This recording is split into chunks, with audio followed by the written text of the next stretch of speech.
Olá, me chamo Valentina Dagnoni, tenho 17 anos e sou aluna da terceira série do Colégio Universitário Unifeb, localizado em Brusque, Santa Catarina.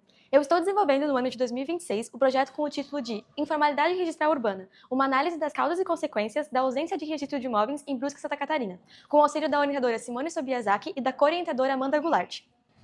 A escolha desse tema surgiu da minha inquietação ao notar como a informalidade registral gera impactos severos que se ramificam por 3 âmbitos fundamentais da nossa sociedade. No âmbito econômico, a ausência de registro transforma a propriedade no que a literatura chama de capital morto. O imóvel torna-se invisível ao sistema financeiro formal e fica impedido de ser usado como garantia de crédito. Segundo dados de 2022 do Instituto de Pesquisa Econômica Aplicada, o IPEA, a regularização imobiliária em massa promoveria um choque de riqueza de mais de 202 bilhões de reais na economia brasileira. Em Brusque, isso significa que os imóveis irregulares, após o registro, valeriam até 50% a mais do seu valor de mercado. Estamos falando de travar a economia da nossa cidade por falta de um registro.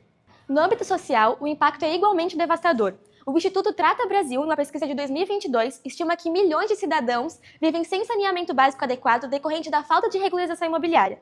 Isso consolida um fenômeno que chamamos de invisibilidade urbanística, encontrando amparo jurídico nessa triste realidade no artigo 50 da Lei 6.766 de 1979, que criminaliza o loteamento informal. Essa barreira legal faz com que prefeitos e diretores de companhias de infraestrutura fiquem impedidos de instalar redes básicas nessas áreas irregulares, sob o risco real de serem acusados de prevaricação ou conivência pelo Ministério Público. No âmbito jurídico, os riscos são severos e fundamentados no artigo 1245 do Código Civil, que estabelece que a propriedade é de quem registra. Esse cenário viabiliza a venda dupla, na qual o imóvel é vendido a mais de uma pessoa via o contrato de gaveta, fazendo com que o imóvel seja de quem registrar primeiro, restando ao adquirente de boa-fé apenas o direito de regresso, muitas vezes ineficaz frente a quem vendeu com o objetivo de dar um golpe. Ademais, sob o artigo 792 do Código de Processo Civil, o imóvel fica sujeito a penhora por dívidas do proprietário ao qual está registrado no cartório. Nesse caso, o possuidor atual é forçado a arcar com embargos de terceiros, como dito no artigo 674 do Código de Processo Civil, mas sem a garantia da posse ou do reembolso do valor total, apenas anos na justiça e a decepção de perder o sonho da casa própria.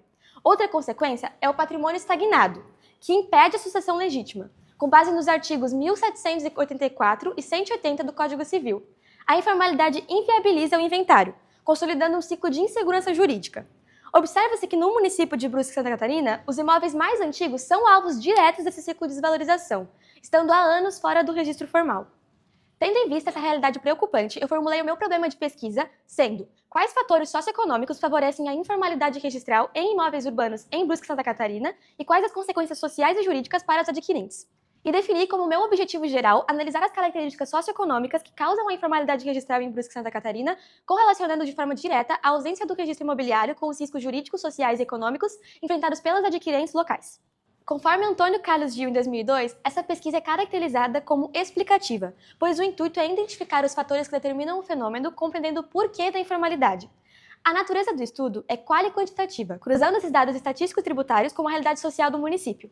No que tange aos procedimentos técnicos, foram combinados 3 frentes. Primeiro, foi realizada uma pesquisa bibliográfica nas bases de dados BDTD, Portal Periódicos da UFSC e OASIS, buscando produções acadêmicas publicadas entre 2005 e 2025. Segundo, foi executada uma pesquisa documental, coletando e analisando dados oficiais de 2026, especificamente a tabela de emolumentos do estado de Santa Catarina e as alíquotas de ITBI de Brusque. Por fim, foi realizada a pesquisa de campo, por meio de entrevistas semi-estruturadas, conforme preceituam Trivinhos, em 1987, e Duartes, em 2004. Esse formato permite que os entrevistados dialoguem livremente entre as perguntas formuladas com antecedência. Foram selecionados os participantes por amostragem por julgamento, entrevistando 4 advogados especialistas em direito imobiliário e um escrevente do Cartório de Registro de Imóveis de Brusque, que abrange Brusque, Guabiruba e Botuverá. Por fim, foi aplicada a análise de conteúdo de Laura Bardim, de 2016, dividida em pré-análise, exploração do material e categorização por núcleos de sentido para tratar de todos os relatos. Estruturado esse processo nas 3 fases práticas, comecei com a pré-análise, fazendo a transcrição de cada fala e uma leitura flutuante por todo o material. Depois, eu parti para a exploração do material, onde eu identifiquei e codifiquei os trechos mais importantes de cada depoimento. Por fim, eu realizei o tratamento dos resultados e a categorização por núcleos de sentido, organizando as respostas por afinidade técnica e gerando um panorama real da informalidade em Brusque. À direita no slide apresenta o perfil técnico dos meus 5 colaboradores de campo. 4 advogados especialistas com ampla atuação no direito imobiliário de Brusque e região, codificados do A ao D, e o entrevistado E, que traz o peso institucional da pesquisa como escrevente do próprio cartório de imóveis da nossa comarca. Cruzando as respostas desses profissionais, emergiram 4 grandes categorias analíticas que vêm mapeadas à esquerda do quadro. A partir dessa estrutura, passamos agora para a análise detalhada de cada eixo, trazendo diretamente as vozes e as experiências práticas desses especialistas. Entrando no primeiro eixo analítico, foi investigar a cultura do contrato de gaveta e os mídias sociais. Os dados derrubam a ideia de que a informalidade afeta apenas a baixa renda. O entrevistado B foi categórico ao dizer: "Eu vejo hoje em Brusque essa informalidade em todas as faixas de renda. O pessoal com muito dinheiro também deixa muito para depois." O grande problema identificado é o mito do reconhecimento de firma. O entrevistado A revelou na fala que muitas pessoas fazem o reconhecimento de firma e levam isso como a confirmação de que o imóvel está no nome delas. No segundo eixo, é abordado as barreiras financeiras. Ficou claro que o custo inicial afasta os mais vulneráveis, mas o verdadeiro vilão é o decurso do tempo, que gera o efeito da bola de neve, que é impagável pelas famílias.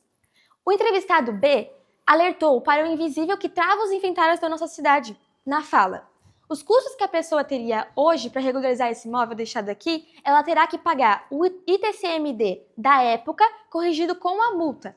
Então, quanto mais você deixa correr, é pior." Adicionou o entrevistado E a confirmação de que a população perde o dinheiro e proteção simplesmente porque desconhece os descontos de 50% do Sistema Financeiro de Habitação, o SFH, para o primeiro imóvel e as gratuidades do relúbio social. O terceiro eixo expõe o gargalo burocrático. A falta de padronização entre os órgãos públicos cria uma barreira psicológica que apavora o cidadão. O entrevistado B explica: "A pessoa vai na prefeitura e pedem uma coisa, no cartório vão pedir outra, e aí vão ver é a mesma coisa, só que cada um usa uma nomenclatura diferente." O entrevistado E explica que no cartório o negócio é rápido quando os documentos estão certos, mas o real gargalo em Brusque é não ter conhecimento de quais os documentos são necessários. Por fim, o quarto eixo consolida os riscos patrimoniais. E os dados aqui são bem alarmantes. O entrevistado D se revelou na fala uma realidade perigosa para o nosso mercado imobiliário local.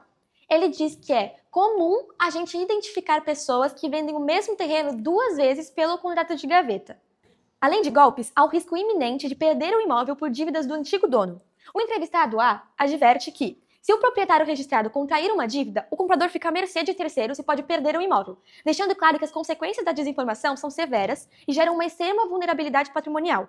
Como resposta concreta para romper esse ciclo de desinformação, eu desenvolvi um protótipo da ferramenta digital informativa. Ela está sendo inteiramente desenhada sob os princípios da UX, User Experience, para garantir uma interface limpa, visual e extremamente intuitiva.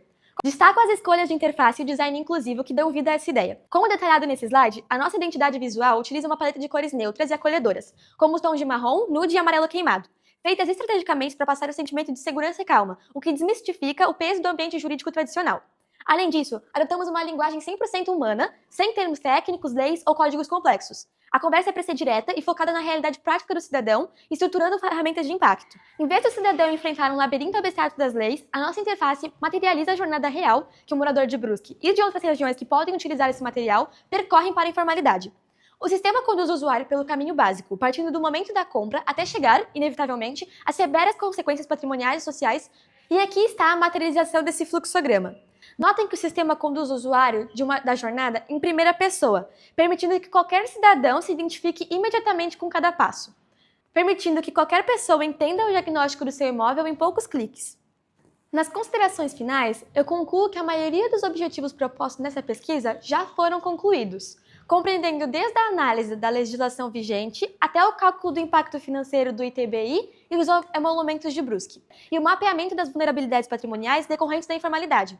No entanto, o último objetivo específico, ao que tange o desenvolvimento completo da ferramenta digital informativa, encontra-se atualmente em andamento. Destaco que as etapas já foram integralmente consolidadas: a sua modelagem, as diretrizes de User Experience, a definição da identidade visual inclusiva e a estrutura lógica do fluxograma do medo, restando apenas a programação técnica e o compartilhamento dele para a população. O projeto obteve pleno êxito ao confirmar a nossa hipótese e demonstrar que o direito e a tecnologia podem atuar de forma complementar funcionar como uma ferramenta de transformação social. Para estudos futuros, eu sugiro a aplicação prática de testes de usabilidade da ferramenta em bairros de Brusque e a expansão do projeto para construir um panorama regional integrado ao combate à desinformação fundiária no Vale do Itajaí. Por fim, apresento as referências utilizadas e agradeço imensamente pela oportunidade e pela atenção de todos.